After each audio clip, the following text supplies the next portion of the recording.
So welcome back students in my YouTube channel, and in previous videos I have discussed your national movement. Okay, Indian national movement। अगर आप उसको देखना चाहते हो तो YouTube की प्लेलिस्ट में जाइए, आप GS गंगा की प्लेलिस्ट में जा करके देख सकते हैं। अभी हम इस वीडियो में आपका जो नया चैप्टर है जिसका नाम है post independence. Okay, post independence. Post independence का क्या मतलब है? इसका मतलब है आज़ादी के बाद का भारत। आज़ादी के बाद का भारत का क्या मतलब है? वही 1947 के बाद का भारत। ओके, 15 अगस्त 1947 के बाद का भारत। तो अभी इस चैप्टर में आपके वैसे कई टॉपिक हैं, तो हम यहाँ पे सबसे पहले देखने वाले हैं initial challenges, rehabilitation of refugees and integration of the princely state. Okay, तो हम मोटे मोटे तौर पर जो है इन तीनों टॉपिक को यहाँ पर कवर करने वाले हैं। चलिए इसको हम देखते हैं। स्टूडेंट्स, वैसे आपको हम ये चैप्टर शुरू करने से पहले ये इंडिया का मैप आपको हम दिखा देते हैं। इस मैप को, मानचित्र को ध्यान से देखिए, और इस मानचित्र में सबसे पहले भी हम आपको साउथ इंडिया में नहीं लेकर के चलते हैं। इसको हम जूम करते हुए आपको हम 14 अगस्त और 15 अगस्त की रात्रि का वो समय दिखाते हैं जब भारत का विभाजन हुआ था। माउंटबेटन प्लान के माध्यम से इंडिया का डिवाइडेशन हुआ था। तो ये वही डिवाइडेशन था। ये देख सकते हैं, इस ये यहाँ पर लिखा है वेस्टर्न पाकिस्तान, और यहाँ पर लिखा हुआ है ईस्ट पाकिस्तान, जो आज के समय में बांग्लादेश के नाम से जिसे जाना जाता है। ठीक है, तो उस समय जब 15 अगस्त को 14 अगस्त को पाकिस्तान बना था और 15 अगस्त को भारत आज़ाद हुआ था इंडियन इंडिपेंडेंस एक्ट के थ्रू, तो पाकिस्तान भारत के दो हिस्सों पर था। एक तो इस साइड वाला ईस्ट पाकिस्तान और एक इस साइड वाला वेस्ट पाकिस्तान। ओके, तो इसी प्रकार से जब यहाँ पर विभाजन हुआ तो इंडिया से काफ़ी लोग जो है वो कहाँ जा रहे हैं? वेस्ट पाकिस्तान में जा रहे हैं, और वेस्ट पाकिस्तान से काफ़ी लोग जो है इंडिया में आ रहे हैं। ठीक इसी प्रकार, ओके, इसी प्रकार इंडिया की इस साइड से, माने कि बंगाल, बिहार और उड़ीसा वाले क्षेत्र से काफ़ी लोग जो है पूर्वी पाकिस्तान में जा रहे हैं, वे ईस्ट पाकिस्तान में जा रहे हैं, और काफ़ी लोग ईस्ट पाकिस्तान से इंडिया आ रहे हैं। कहने का मतलब ये है कि दोनों तरफ, इस साइड से आना है, इस साइड से आना है ना। कुछ लोग इधर से भी जा रहे हैं, कुछ लोग इधर से भी जा रहे हैं, कुछ लोग इधर से जा रहे हैं और कुछ लोग इधर से जा रहे हैं। अच्छा, जाएंगे आएंगे कौन? वही, क्योंकि आप जानते हैं कि पाकिस्तान की डिमांड जो है वो एक धर्म विशेष, मुस्लिम धर्म को लेकर के हुई थी, मुसलमानों की डिमांड को लेकर के हुई थी। तो इसका मतलब यह है कि इधर से मुस्लिम जाएंगे और इधर से ज्यादातर हिंदू आएंगे, है ना। इंडिया से ज्यादातर मुसलमान पलायन करेंगे और पाकिस्तान से ज्यादातर हिंदू इंडिया में पलायन करेंगे। ओके, अब हम यहां पर चलते हैं, थोड़ा सा इस मैप को और हम जूमलेस करते हैं ताकि आपको हम समझा सके कि प्रोविंशियली स्टेट कौन कौन से। मैंने आपको बताया था कि ब्रिटिश ऑफ इंडिया एक्ट में, सॉरी, कैबिनेट मिशन में दो बातें बताई गई थी। एक तो प्रिंसली स्टेट, और एक कौन से स्टेट थे? एक थे इंडियन स्टेट, माने कि जिस पर भारत के राजा शासक करते थे, इंडियन किंग शासन करते थे, और जिस पर अंग्रेजों का डायरेक्ट रूप से शासन नहीं था। अब थोड़ा सा यहाँ पर ध्यान दीजिएगा, ये जो स्टेट हैं जो पिंक कलर से हैं, ये प्रिंसली स्टेट हैं। ओके, और ये जो हैं, ये इस कलर वाली, ये प्रोविंसेस हैं, और ये हिस्सा, ये इस कलर का पाकिस्तान है। तो यहाँ पर आप देख सकते हैं, यहाँ पर ये वो रियासतें हैं, जैसे जो पिंक कलर के हैं वो कौन से हैं? ये प्रिंसली स्टेट है। ओके, ये प्रिंसली स्टेट है, ये प्रिंसली स्टेट है। मैंने आपको बताया था कि इंडिया में उस समय 562 रियासतें थी, है ना, और 17 जो है वो क्या थे? 17 प्रिंसली स्टेट थे, है ना।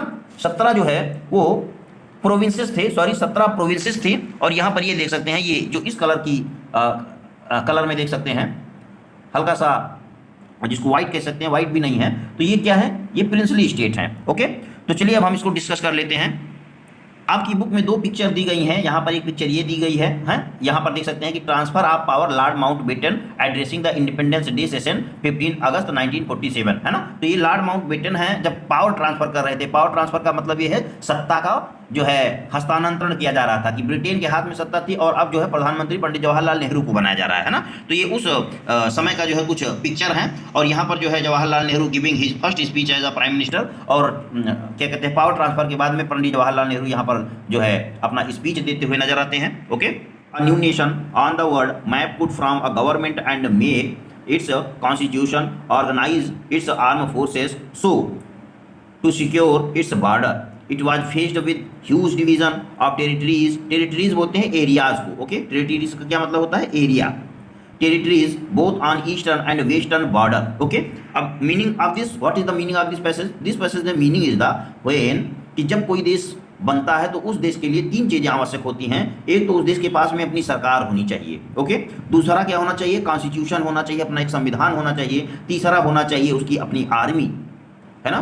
ठीक उसी प्रकार से जैसे आप कल्पना करिए कि आप स्कूल आते हैं तो आपके स्कूल आने के साथ में कम से कम कॉपी होनी चाहिए, बुक होनी चाहिए, पेन होनी चाहिए। बिना कॉपी के, बुक के, पेन के आप कैसे पढ़ाई लिखाई करेंगे, है ना। तो उसी प्रकार से यहाँ बताया जा रहा है कि 3 चीज़ें होनी चाहिए। सरकार इसलिए होनी चाहिए क्योंकि वो सरकार से अपनी शासन चलाएंगे, और कॉन्स्टिट्यूशन इसलिए होना चाहिए क्योंकि कॉन्स्टिट्यूशन के आधार पर ही सरकार चलेगी। अभी एट प्रेजेंट इंडिया में जो सरकार चलती है वो कॉन्स्टिट्यूशन के बेस पर ही चलती है ना। और अपनी आर्मी होनी चाहिए ताकि वो देश की सीमाओं की रक्षा कर सके, है ना। तो इसलिए ये 3 चीजें जरूरी हैं। आगे समझते हैं। Another nation was form on ground of the communal affinities. Affinities का मतलब होता है, कम्युनल का तो मतलब होता है सांप्रदायिक, और एफिनिटीज का मतलब क्या होता है, आप कह सकते हैं कि इक्वालिटी। ओके, QUALITY, जिसको कह सकते हैं कि समानता। क्योंकि आप जानते हैं कि पाकिस्तान की डिमांड को माउंटबेटन प्लान में एक्सेप्ट कर लिया गया था, और जो कहीं ना कहीं एक प्रकार से सांप्रदायिक समानता दे दी गई थी, है ना, कि जो सांप्रदायिक मांगे थी उनको मान लिया गया था। तो पाकिस्तान की जो फॉर्मेशन हुआ था वो तो सांप्रदायिक समानता की बेस पर हुआ था। ओके, फिर आगे बताया जा रहा है कि Pakistan large scale migration took place on both sides. The partition of India was marred by violation of plunder. Millions were people displaced and turned into refugees, homeless and without food and shelter. चलिए इसको समझ लेते हैं, इसका क्या मतलब है। पहले यहाँ पर मीनिंग को समझ लेते हैं। वायलेंस का मतलब होता है हिंसा, प्लंडर का मतलब होता है लूटपाट करना, है ना। क्यों लूटपाट करना भी समझ जाएंगे, क्यों लूटपाट करना। रिफ्यूजीज का मतलब होता है शरणार्थी। शरणार्थी का मतलब क्या है कि अपना घर छोड़ करके किसी दूसरे के यहाँ जाकर के रहना, किसी दूसरे के यहाँ कुछ समय के लिए रहना, है ना। तो जब पाकिस्तान और इंडिया का डिवाइडेशन हुआ था तो आपने देखा था कि इधर एक पूर्वी पाकिस्तान था, इधर एक पश्चिमी पाकिस्तान था, वेस्ट पाकिस्तान और ईस्ट पाकिस्तान। तो कुछ लोग यहाँ से इधर जा रहे थे, कुछ लोग इधर से इधर आ रहे थे, सेम टाइप कुछ लोग इधर से इधर जा रहे थे और कुछ लोग इधर से इधर जा रहे थे, है ना। तो जो लोग जाएंगे अब वो अपना घर तो साथ में लेकर के नहीं जाएंगे, है ना ही अपनी जमीन साथ में लेकर के जाएंगे, सिर्फ अपने लिए कुछ बेसिक चीजें लेकर के जा सकते हैं जो वो ले जा सकते हैं, है ना। तो वही बातें यहाँ पर बताई जा रही हैं कि लाखों लोग, मिलियंस, लाखों लोगों का पलायन होता है ना। माइग्रेट का मतलब है पलायन कर जाना, माइग्रेशन का मतलब पलायन कर जाना। लाखों लोग पलायन कर जाते हैं और रास्ते भर में उनके साथ में वही हिंसा, लूटपाट, है ना। काफ़ी लोग बेघर हो जाते हैं, काफ़ी लोग जो है वो भूखों रहते हैं, उनके पास खाना भोजन तक नहीं रहता है, और इस प्रकार से ये पलायन जो है वो काफ़ी लंबे समय तक जो है वो जारी रहता है। People on both side of the borders left in hurry with whatever belongings they could carry, then fertile and water led areas went to Pakistan. तो जब ये विभाजन हुआ था तो आप देखेंगे कि जो भारत के साथ में जो जमीनी थी, जैसे पाकिस्तान, यहाँ पर देखेंगे कि ये जो पूर्वी पाकिस्तान था और ये जो पश्चिमी पाकिस्तान था, इस क्षेत्र में सबसे ज़्यादा फर्टाइल जमीन थी पाकिस्तान के इस क्षेत्र में, पश्चिमी पाकिस्तान में और पूर्वी पाकिस्तान में। तो जो फर्टाइल जमीन रह गई थी, जो उर्वर उपजाऊ जमीन रह गई थी, वो तो चली गई थी पाकिस्तान के पास में, है ना। और लोग सिर्फ और सिर्फ, मैंने एग्जाम्पल आपको बताया, वो अपना सामान ले जा सकते हैं, अपने गुड्स ले जा सकते हैं, नेसेसिटी की जो है थिंग्स, चीज़ें ले जा सकते हैं, लेकिन ज़मीन नहीं ले जा सकते हैं, है ना। तो यहाँ पर सिर्फ और सिर्फ इंडिया में जो इंडस्ट्री रह गई थी, इंडिया में सिर्फ उद्योग रह गए थे। सपोज डेट, मान लीजिए अगर चीनी मिल कहीं पर कोई लगाया है तो चीनी मिल जहाँ पर लगाया जाएगा, मान लीजिए चीनी मिल तो दूसरी जगह जा सकती है ना, लेकिन जिस क्षेत्र पे गन्ने की खेती होगी, गन्ने की खेती वाली ज़मीन कहाँ है, ज़मीन तो वहीं रहेगी। तो पूर्वी पाकिस्तान और पश्चिमी पाकिस्तान के साथ में जब विभाजन हुआ था तो भारत की बहुत सारी उपजाऊ ज़मीनें बट गई थी जो पाकिस्तान के हिस्से में चली गई थी। ओके, यहाँ पर समझिएगा, वाटरलेट का मतलब होता है सिंचित क्षेत्र, है ना, जिसको आप इरिगेशन बोलते हैं, इरिगेशन, सिंचाई वाली क्षेत्र, है ना। चलिए नेक्स्ट समझते हैं क्या है। अभी थोड़ा सा इस पिक्चर को देखते हैं। ये जब विभाजन के टाइम पीरियड पे आप देखेंगे कि जब लोगों का पलायन हो रहा था तो ये देख सकते हैं किस तरीके से लोग पाकिस्तान से इंडिया में इंटर कर रहे हैं और इंडिया से पाकिस्तान में जा रहे हैं। ये आप एक दृश्य के हिसाब से समझ सकते हैं कि कितना जो है कितने लोग बेघर हुए रहे होंगे उस समय पर। यहाँ पर लिखा भी है, a picture of train carrying refugees during the partition time, है ना।